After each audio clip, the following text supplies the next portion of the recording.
दोस्तों, online payment तो हम काफ़ी समय पहले से करते आ रहे हैं, चाहे वो इंटरनेट बैंकिंग के थ्रू हो या फिर डेबिट कार्ड या फिर क्रेडिट कार्ड।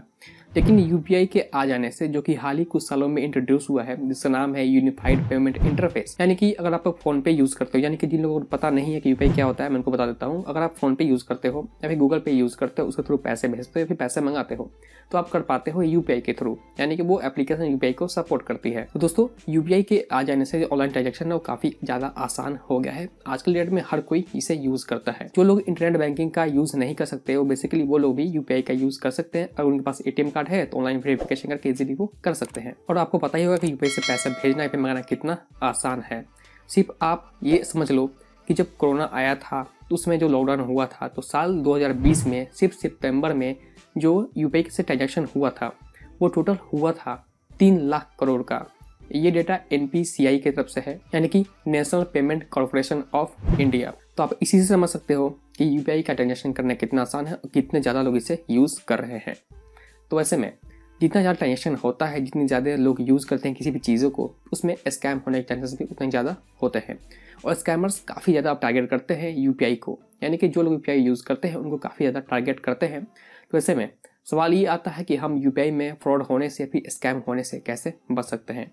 बेसिकली आज की वीडियो में मैं आपको कुछ टिप्स बताने वाला हूं। अगर आप उसे फॉलो करोगे तो आप यूपीआई के स्कैम से बच सकते हो। तो चलिए वीडियो को शुरू करते हैं। लेकिन उससे पहले आपने वीडियो को लाइक नहीं किया तो वीडियो को लाइक कर दीजिए और चैनल को सब्सक्राइब कर लीजिए। चलिए वीडियो को शुरू करते हैं। ओके, तो सबसे पहले हम बात करते हैं कि जब हम ऑनलाइन ट्रांजेक्शन करते हैं या फिर यूपीआई की जगह किसी और के भी थ्रू, तो उनमें सबसे जो इंपॉर्टेंट चीज़ें हैं जिसे हमें ध्यान रखना चाहिए और उन सब चीज़ों से बचना चाहिए, वो क्या चीज़ें हैं मैं आपको वो पहले बता देता हूँ। तो देखिए, वो चीज़ें हैं जैसे कि आपकी जो कुछ कॉन्फिडेंशियल इंफॉर्मेशन होती है, बैंकिंग इंफॉर्मेशन होती है, वो किसी के साथ शेयर न करना। जैसे कि आपका कोई पासवर्ड हो गया या फिर इंटरनेट बैंकिंग की आईडी हो गई या फिर कोई पासवर्ड हो गया, ये सब चीज़ तो बेसिक करना ही नहीं चाहिए। कुछ लोग दोस्तों को दे देते हैं यूज़ करने के लिए, उन सब से भी आपको बचना चाहिए।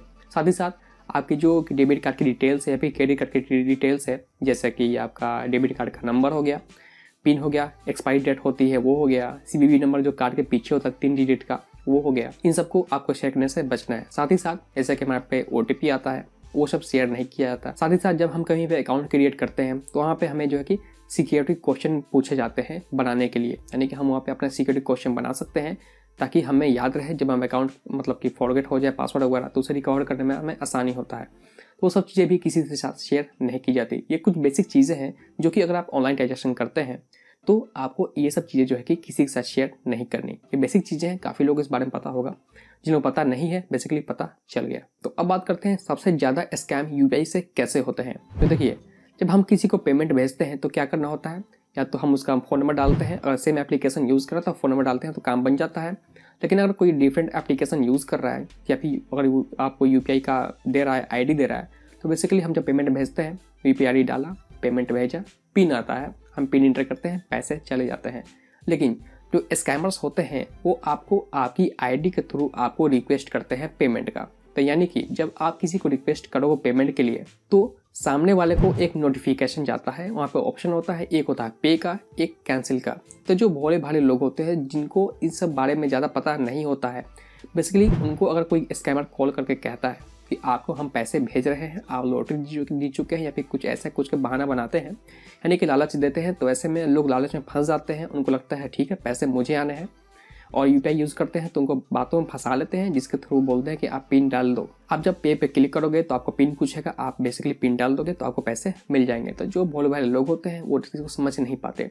तो बस आपको एक चीज़ ध्यान रखना है, जब भी आपको कोई पैसे भेजे तो आपको किसी भी तरीके का पिन एंटर करने की ज़रूरत नहीं है। बेसिकली आपको कुछ करने की ज़रूरत ही नहीं है।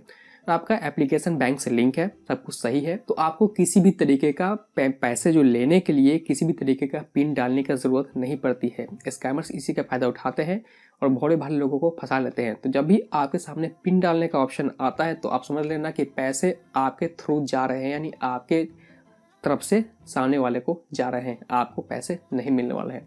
स्कैमर्स इन सब चीज़ों का काफ़ी ज़्यादा यूज़ करते हैं, खासकर इस वाले ऑप्शन का काफ़ी यूज़ करते हैं।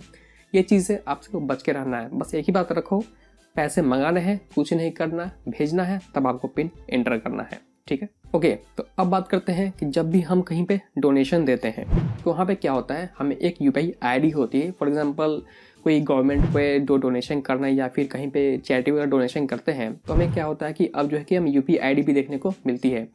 उस आईडी को जो स्कैमर्स लोग होते हैं हू बहू मिलता जुलता आईडी बना लेते हैं। 1-2 लेटर का जो फ़र्क होता है जिससे ज़्यादा तो ध्यान नहीं दे पाते और वो यूपीआई आईडी इंटर करते हैं, उसके बाद पैसे उनको भेज देते हैं। तो जब भी आप अगर किसी को भी यूपीआई आईडी के थ्रू पैसे भेज रहे हो, यूपीआई आईडी सही डालिए, उसके बाद वेरीफाई कीजिए कि उसका जो नाम आ रहा है वो सही हो।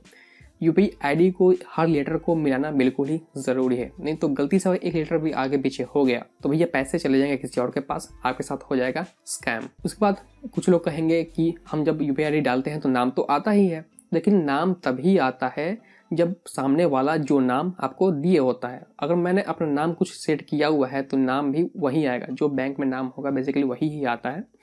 तो अगर बैंक अकाउंट भी फ्रॉड ही होगा, जो कि होता ही है, तो नाम भी वही आएगा, तो यूपीआई आईडी आपको जो है कि चूना लग सकता है। तो इसके स्कैम से बच के रहिए। यूपीआई आईडी को अच्छे से मैच कर लीजिए कि आप जिसको पैसे भेज रहे हैं उसकी यूपीआई आईडी वही है जो कि आपने इंटर की है। ओके, तो अब बात करते हैं कि अब आपके पास आते हैं कुछ कॉल्स। जैसे कि अभी जो लेटेस्ट चल रहा है आजकल, जो कि है कि फॉर एग्जांपल आप फ़ोनपे एप्लीकेशन यूज़ कर रहे हो, राइट। तो फ़ोनपे एप्लीकेशन के थ्रू कोई आदमी स्कैमर बात करेगा एजेंट बन के कि हम आपके वॉलेट की जो लिमिट होती है, यानी कि यूपीआई अगर आप यूज़ करोगे तो उसकी एक लिमिट होती है, तो हम आपकी लिमिट को बढ़ा देंगे। तो ऐसे में होगा क्या कि आप जब ज़्यादा से ज़्यादा पेमेंट में कर पाओगे, आपकी लिमिट जब इंक्रीज रहेगी, तो लोग बोलते हैं अच्छी बात है, हमें ज़्यादा पेमेंट करने को मिलेगा। तो ऐसे में वो आपको कॉल करते हैं, एजेंट बन के बात करते हैं, फिर आपसे लेते हैं confidential information like UPI ID, उसकी पिन वगैरह वगैरह, बहुत सी इंफॉर्मेशन आपसे ले लेते हैं, ओटीपी वगैरह भी ले लेते हैं। तो इन सब चीज़ों से आपको बच के रहना है। कोई भी कॉल वाले जो एजेंट वाले होते हैं वो वॉलेट के लिए इंक्रीज करने के लिए बेसिकली ज़्यादातर बोलते नहीं, अगर बोलते भी हैं तो वो आपसे पिन वगैरह या फिर किसी भी चीज़ का नहीं मांगेंगे, क्योंकि अगर कंपनी के बंदे होंगे उनको पता होगा कि आपकी यूपीआई आईडी क्या है या फिर आपकी कुछ इन्फॉर्मेशन बेसिकली उनको पता ही होगी। वो आपको प्रोसेस बताएंगे कैसे करना है, लेकिन हाँ, कोई भी आपको ओटीपी पिन वगैरह नहीं मांगता है, कोई भी एम्प्लॉय। तो आपको इन सब चीज़ों से अवॉइड करना है, इन सब चीज़ों से जो है बच के रहना है। अपनी कोई भी केवाईसी डॉक्यूमेंट्स किसी को भी सबमिट नहीं करनी है। तो बेसिकली ये सब चीज़ें हैं, अगर आप इन सब चीज़ों को फॉलो करते हो तो आप यूपीआई का स्कैम से बच सकते हो या फिर ऑनलाइन स्कैम वगैरह होने से बच सकते हो। तो गाइस, ये थे कुछ टिप्स जो मैंने आपके साथ शेयर किए। तो बस आज के इतना ही। उम्मीद दोस्तों आपको वीडियो पसंद आया होगा। तो अगर वीडियो पसंद है, इस वीडियो को लाइक कीजिए, दोस्तों शेयर कीजिए। अगर आपको कोई सवाल हो तो नीचे कमेंट से कमेंट कीजिए, मैं उसे रिप्लाई जरूर करूंगा। चाहते हैं किसी खास टॉपिक की वीडियो देखना, वो भी कमेंट कर सकते हैं, मैं उस वीडियो जरूर बनाऊंगा। चैनल पर है, चैनल को सब्सक्राइब कीजिए, बेल आइकन को प्रेस कीजिए, क्योंकि मैं आपके लिए मैं ऐसे वीडियो लेके आते रहता हूँ। तो फिलहाल कहते हैं दोस्तों, मैं आपसे मिलता हूँ अगले वीडियो में। तब तक के लिए take care and good bye.